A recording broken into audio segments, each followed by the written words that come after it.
Family बरोबर कसा celebrate करतेस तू मकर संक्रांत? आधी कशी करायचीस? आत्ता तुझं शेड्यूल टाईट असतं त्यामुळे मग आत्ता कसा सेलिब्रेट करतेस? मी छत्रपती संभाजीनगरची आहे आणि तिकडे माझं एकत्र कुटुंब आहे. म्हणजे आम्ही 22 जण एका घरात राहतो, एक किचन, एक रूफ.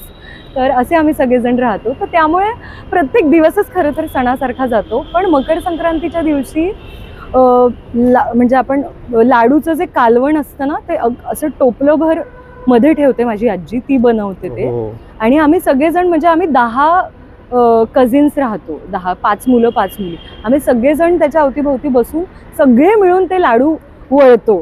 तर आता कुणाचा लाडू बसतो, कुणाचा उठतच नाही. तर असे ते लाडवाची म्हणजे ते लाडू बनवण्याची जी काही गंमत असते, तर ती मला वाटतं की आता इथे खूप मिस करते. आणि आता इव्हेंच्युअली सगळेजण शिक्षणासाठी कोणी बाहेर गेलेलं आहे, कोणी जॉब करतंय, कोणी माझ्यासारखं असं मुंबईत पण आहे. तर मग आता ती तशी मजा येत नाही. म्हणजे आता लाडू तिकडून इकडे पाठवले जातात किंवा मला वेळ मिळाला म्हणजे मला सुट्टी मिळाली की मी जाते. एक दिवसासाठी का होईना मी जाते. सकाळच्या फ्लाईटने जाऊन संध्याकाळच्या फ्लाईटने येते. पण घरी मात्र मी जाते नाहीतर मग त्याच्याशिवाय मला सण साजरा झाला असं होत नाही. आणि समजा नाहीच मिळालं जायला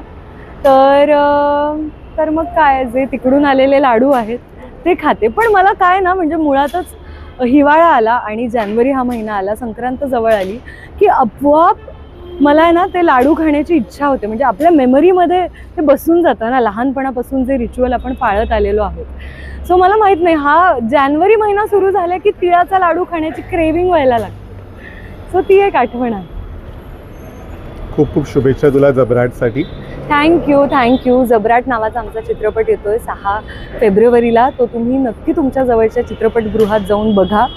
आणि मला खात्री आहे की जो गोडवा तिळगुळात आहे तोच गोडवा आमच्या चित्रपटात सुद्धा आहे आणि तो गोडवा तुमच्या सगळ्यांपर्यंत नक्की पोहोचेल. थँक्यू.